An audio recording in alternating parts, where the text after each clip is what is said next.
Je voudrais commencer par remercier Ève pour le travail qu'elle a fait, pour le choix des participants de ce matin. Et les participants de ce matin, j'ai trouvé que c'était extraordinaire.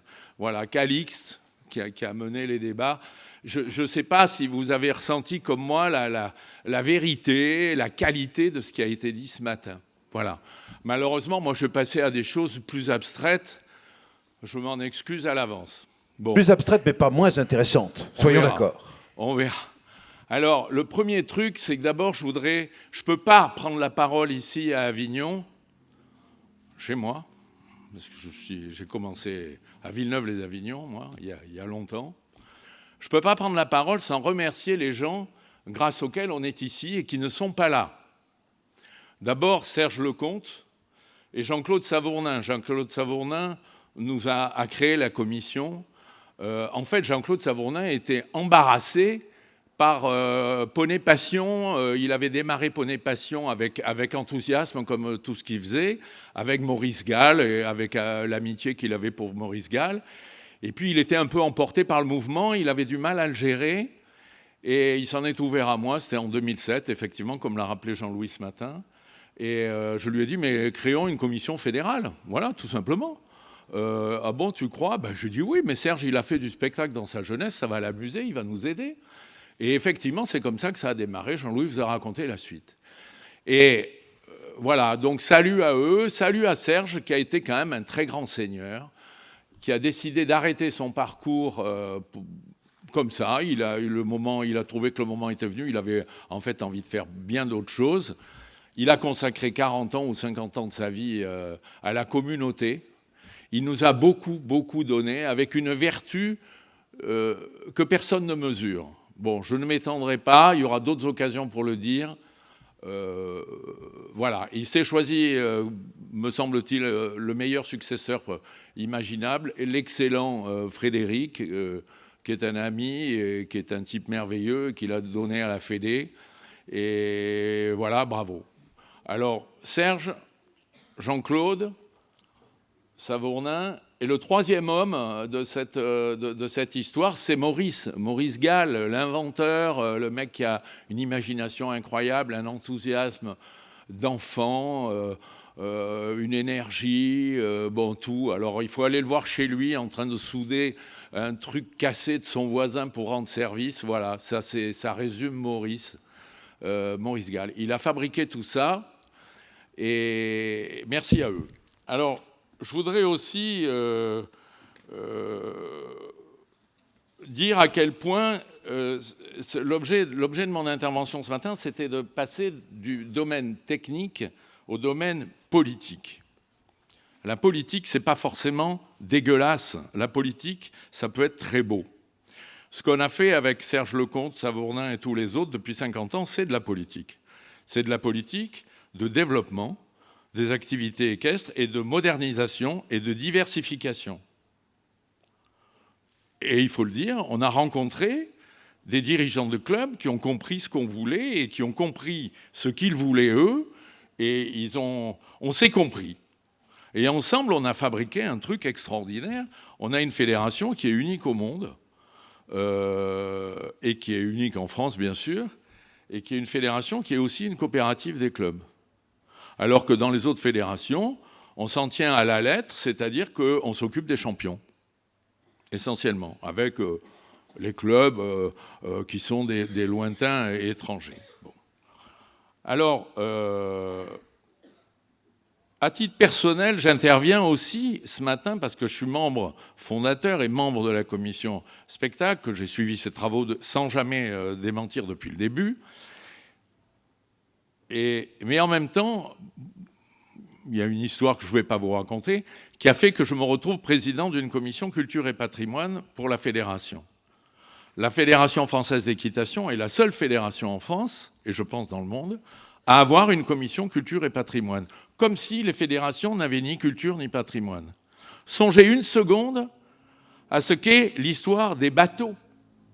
L'équitation, c'est l'histoire de la civilisation, on le sait bien. C'est la guerre, c'est l'agriculture, c'est la force, c'est l'énergie qui a précédé le pétrole, c'est les chevaux. C'est l'histoire de l'humanité. depuis le néolithique. Mais les bateaux, les radeaux, les bateaux, la voile, c'est beaucoup plus vieux, beaucoup plus universel encore que le cheval et l'équitation. Et pourtant, à la Fédération de voile, personne ne s'intéresse au patrimoine ni à la culture. Bon, mais nous, on avait un président, Serge Lecomte, qui s'y intéressait. C'est lui qui a voulu la publication du livre sur le centenaire de la Fédé en 2021, et c'est lui qui a voulu qu'il y ait une commission culture et patrimoine. Il m'a demandé de m'en occuper, je m'en occupe. C'est pour ça que je suis là. Je suis là parce que je pense que la question du spectacle et la question de la culture sont intimement liées. Et donc je vais vous dire quand même quelques mots, vous rappeler quelques mots sur des choses que vous connaissez plus ou moins, sur ce que j'appelle les origines. Les origines de notre histoire moderne actuelle.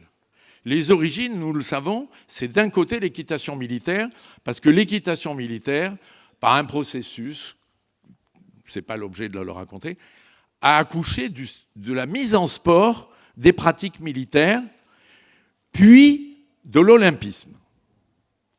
Le développement moderne des usages du cheval est parti du niveau olympique et est descendu. C'est top down, c'est pas l'inverse. Et à partir des années 50, vous savez que jusqu'en 1952, les Jeux olympiques étaient réservés aux officiers. Pour les équipes mondiales, enfin, nationales du Japon, de l'Angleterre, de l'Allemagne, c'était réservé aux officiers. Les civils et les sous-officiers n'avaient pas le droit de participer aux Jeux olympiques parce qu'ils étaient considérés comme des professionnels. Et que c'était un truc d'amateur, select. Et à partir de 1952, ça s'est décoincé. C'est comme ça qu'il y a eu la première nana. Voilà. Sinon, pas de femme. C'était un truc d'homme, d'officiers de cavalerie en général, ou d'artillerie, bon, voilà, de l'armée de terre. Et donc, il y a une origine militaire. Et c'est les sports équestres dans les années 50 qui ont démarré dans les régions, c'est-à-dire en dehors de Paris, sinon c'était l'Île-de-France, et qui ont démarré et qui ont petit à petit fait émerger des petits clubs à droite à gauche dans les préfectures, puis des petits clubs un peu partout. Et le grand mouvement, c'est les années 80 avec les Poney Clubs. Mais c'est parti des militaires. Cette histoire-là, c'est l'histoire des militaires. Il y a une autre origine parallèle, qui n'a rien à voir, qui est l'origine de la culture des saltimbanques, qui a donné François Baucher, et, James Phillips, mais aussi les Franconi. En fait, c'est parti d'Astley. Alors, je ne vais pas vous la faire, l'histoire, mais ces saltimbanques, c'est le cirque au XIXe siècle à Paris. Et ce double courant, on l'a, en nous, dans nos gènes. Et aujourd'hui, le spectacle équestre, il est très influencé par l'histoire des saltimbanques qui est derrière nous, et aussi par l'histoire des militaires. Et quand on parle de l'équitation française, qui a été inscrite au patrimoine mondial de l'humanité, à l'UNESCO, on parle de l'équitation française, on parle d'un syncrétisme entre la culture équestre militaire et la culture équestre des saltimbanques du XIXe siècle. Voilà. Et les enfants de ça, c'est vous. Et l'avenir de tout ça, de cette culture, c'est vous. Voilà. Donc, merci à vous d'être là. Et qu'on puisse se parler et qu'on puisse faire un peu la jonction avec cette histoire. Alors, je voulais vous voir pour vous parler, pour vous raconter ça rapidement, pour vous dire deux mots à propos de l'équitation de tradition française, sans rentrer dans les détails, parce que c'est un dossier un peu compliqué. Mais je voudrais qu'on s'accorde sur un point. Est-ce que quelqu'un pense, ici dans la salle, qu'on peut réduire la question de la culture équestre au sport? Qui pense ça ici? Personne? Eh bien oui, on ne peut pas réduire la question de la culture équestre au sport. Le sport, c'est un petit bout de la culture équestre. Il y a tout le reste. Et tout le reste, c'est l'héritage depuis le néolithique. Voilà, de toute la capitalisation des savoirs qui se sont accumulés et des histoires qui se sont accumulées, des découvertes qui se sont capitalisées et qu'on a aujourd'hui assez bien reconstituées et qu'on a assez bien en main. Alors, maintenant, là, je vais rentrer dans le dur. Vous savez que dans les années 80, on avait 800 000 naissances en France. Aujourd'hui, on en a 600 000, 650 000. Il y a eu avant-hier le rapport de l'INED qui est sorti, que l'INSEE a repris. Les chiffres sont là. Bon, c'est un phénomène général. Et vous savez que quand on fait un peu de prospective, avec beaucoup de prudence et un tout petit peu d'intelligence, la première chose qu'on fait, c'est de la démographie. Eh bien, la démographie, ça nous dit que de 400 000 petites filles, on est passé à 325 000. Or, le monde du poney, qui a été le grand succès de la Fédération française d'équitation, et le spectacle de club, qui est beaucoup adossé au poney club, on l'a vu, ça puise son énergie dans l'effectif des 300 000 petites filles qui ne sont plus 400 000. Donc, s'il y a 20% ou 25% de naissances de petites filles en moins, on va prendre une claque si on n'a pas commencé à la prendre. Et d'ailleurs, si on regarde les chiffres, on s'aperçoit que finalement, depuis avant le Covid, 2-3 ans avant le Covid, la courbe de la croissance des usages du cheval dans les centres équestres, qui progressait sans défaillir depuis 1952. De 1952 à 2017 ou 2018, la courbe, elle n'a jamais cessé de monter. Pendant des années, on n'a rien fait pour croître. Il n'y a pas eu de politique de croissance. Il y a eu des actions ponctuelles, des bricoles. Mais on a progressé. Pourquoi ? Parce qu'il y avait une demande du public qui a changé. Dans ma jeunesse, le public, c'était uniquement des hommes de 40 ans. Moi, j'avais 15 ans, donc je voyais bien. Il n'y avait que des hommes. Bon, c'était des mecs qui avaient fait la préparation militaire avant-guerre. C'est ceux-là qu'on voyait dans les clubs, dans les villes de préfecture. Il y avait un club par ville de préfecture en France à la fin des années 50. C'était les petits groupes monarchistes locaux qui se retrouvaient à la cathédrale pour la messe le matin du dimanche. Ils avaient envie de passer l'après-midi à la campagne ensemble. Ils ont fait des clubs hippiques. Grâce à eux, on est là aujourd'hui. Sans eux, on ne serait pas là. Bon, c'est comme ça. Et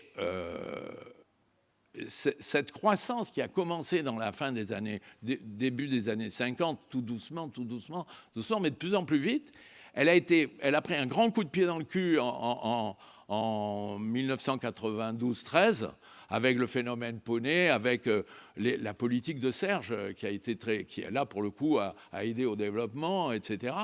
Le dossier scolaire, le dossier ceci, le dossier cela, enfin bon, les journées portes ouvertes, tout ça, ça a fait progresser. Et à partir de 2015-18, plateau.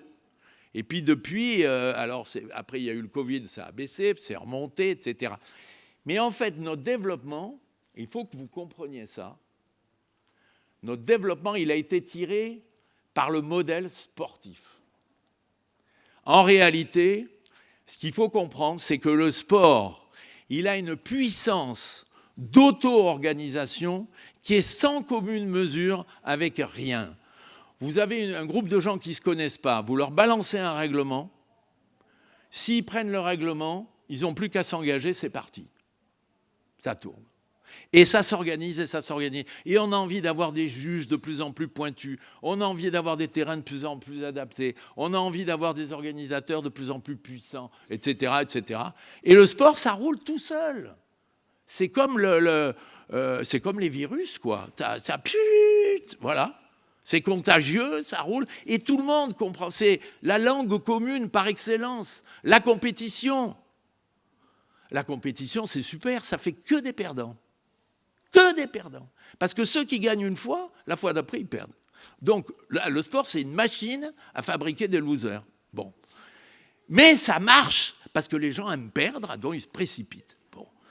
Donc, c'est un truc qui a marché formidablement. Mais est-ce qu'on peut imaginer, est-ce que vous croyez, est-ce qu'il y a quelqu'un dans la salle qui croit qu'on va relancer le développement de l'équitation par le sport ? Qui peut croire ça? Ce qu'on peut croire, c'est que les gens qui sont branchés sport, il va falloir qu'ils soient de plus en plus sport, de plus en plus crédibles, de plus en plus compétents, de plus en plus qui sautent de plus en plus haut, qui soient de plus en plus instrumentalisateurs de leur show. Alors là, ils vont avoir des soucis, mais ils seront toujours dans le plus. Le sport, c'est toujours plus. Et ils vont se fatiguer. Hein. Et ceux qui sont un peu entre deux, ils vont continuer à faire un peu de sport parce qu'il y a des gens à qui ça plaît. Et puis, ils vont développer une autre relation au cheval. Ils vont développer des activités du côté de la culture équestre, hors sport, non compétitive. Et ils vont tomber sur quoi? Sur le spectacle équestre. L'avenir, c'est vous. L'avenir, c'est le spectacle équestre. Parce que le spectacle équestre, c'est le passe-partout. Ça ouvre toutes les portes. Ça ouvre vers l'équitation savante, ça ouvre vers la promenade, vers la randonnée, vers tout. Mais la promenade, c'est pareil. La promenade à cheval, c'est le passe-partout. Ça ouvre à tout. Donc, je crois, moi, que les problèmes démographiques qu'on a, qui s'ajoutent à des problèmes de société que vous connaissez, avec une pression sur le pouvoir d'achat des classes moyennes, qui sont nos clients. Bon, donc tout ça, ça pèse. L'avenir appartiendra à ceux qui vont être capables de retrouver un souffle de diversification hors sport. La diversification hors sport des offres, des clubs, pour aller vers une diversification des publics, pour avoir enfin les vieux et les adultes davantage, et les garçons et les hommes aussi, qui font partie de l'humanité, il ne faut pas l'oublier quand même. Bon, donc voilà. Donc je voulais vous dire ça, et ça m'amène à la fin de mon exposé, qui était pour vous mettre ça dans la tête, et pour vous dire, il faut qu'on s'organise. Il faut qu'on s'organise, il faut que dans les régions, et hélas, des activités qui ne sont pas le sport n'ont pas le côté virus auto-organisant du sport. Donc, qu'est-ce qu'on fait? Qu'est-ce qu'on a fait à la commission spectacle? On a créé des choses, il vous l'a dit, notre ami tout à l'heure vous l'a présenté, le guide, etc., les diplômes, bon, tout ça. On a mis en place des délégués régionaux de la commission. Et on a essayé de mettre en place des politiques régionales. Il y a des endroits où il y en a. Il y a un jeune homme ici dans la salle qui fait un travail extraordinaire en Vendée. Je ne sais pas où il est. Un barbu, jeune. Vincent, voilà, il fait un travail formidable. Alors lui, il retrousse les manches, il va dans les clubs, il apprend aux gens à aller dans la bonne direction et tout ça. Il leur propose des trucs. Et voilà, on a besoin de gens comme ça. Mais il faut que ces gens-là, ils disposent d'une commission régionale accrochée au creux qui a un minimum de ronds et qui peut payer des déplacements pour des réunions. C'est tout simple, payer des déplacements pour les réunions. Et il faut que la région affirme une volonté d'avoir à la fois une politique culturelle et à la fois une politique spectacle artistique. Voilà, pour les clubs. Et ça veut dire qu'il faut... il faut une politique de terrain dans les terrains, dans chaque région. Il faut que petit à petit, on arrive à mailler toute la France, que chaque région ait une communauté organisée autour du creux sur les questions de spectacle et une communauté qui est un peu différente sur les questions de culture. Parce qu'on ne peut pas fonctionner sur le schéma du règlement sportif. Et si on part dans cette direction, on est mort. Et il faut fonctionner sur un schéma différent qui est celui des rencontres, qui est plutôt dans une relation horizontale et non pas verticale, c'est-à-dire des relations d'égalité et pas des relations de domination. Voilà. Et pareil avec les chevaux d'ailleurs, bon, etc. Et il faut... moi, je découvre qu'il y a des endroits où il y a des pôles de développement du spectacle équestre, comme la Vendée, l'Île-de-France, l'Occitanie, le Provence-Côte d'Azur. Il y a des régions, c'est plus difficile. Souvent, ça tient à une personne. Il faut que cette personne, on l'aide. La fédération l'aide, que le comité régional l'aide à développer les réseaux. Et puis après, il faut aller voir le monde scolaire. On a vu hier Poney Passion, il y a eu des trucs quand même. Le truc sur Martin Luther King, quand même, franchement, le mec qui pense à un truc comme ça, merci. On peut être que fier qu'il y ait des gens chez nous qui fassent des trucs. Enfin, ce qu'on a vu hier, moi, je suis très fier de ce qu'on a vu hier. Je pense que Jean-Claude Savournin, que Jean-Louis Legout ici et d'autres, on n'y est pas pour rien. Et ben, on a été bon de faire que hier, il y ait eu ce qu'on a vu, qui était extraordinaire, magnifique, qui est vraiment des trucs qu'il faut montrer aux gens. Mais mettez vos enfants là-dedans. Mais qui va hésiter à mettre son môme là-dedans? Qui va hésiter? C'est génial. Donc, il faut aller voir le monde scolaire. Il faut monter des ambassades régionales. Et ça dépend de vous. Ça dépend que de vous. Si vous exprimez un vrai besoin auprès de vos comités régionaux en leur disant « mais c'est bien le concours hippique, tout ça c'est formidable, continuez, tout ça. Mais nous aussi c'est bien. » Et c'est la culture, l'art, le spectacle, c'est l'avenir. Donc aidez-nous à ce qu'on ait un avenir. Voilà. Et donc il faut aller voir l'antenne, il faut aller voir la DRAC, la Direction régionale de l'action culturelle. Il faut aller voir toutes les administrations, l'éducation nationale, jeunesse et sport, l'agriculture. Il faut aller voir tout le monde. Et il faut faire un travail d'ambassadeur. Et il faut provoquer des opportunités. Parce que dans l'avenir, il y a des menaces. La menace démographique, la menace climatique, les empoisonnements multiples. Les menaces, vous les connaissez mieux que moi. Bon. Et puis, en conclusion... Non. Et moi, je ne suis pas concerné parce que très vite, je ne serai pas là. Tandis que vous serez encore là et vos enfants aussi. Les miens aussi, d'ailleurs. Donc, il y a des menaces, mais il y a des opportunités. Et quand il n'y a pas d'opportunités, il faut les provoquer.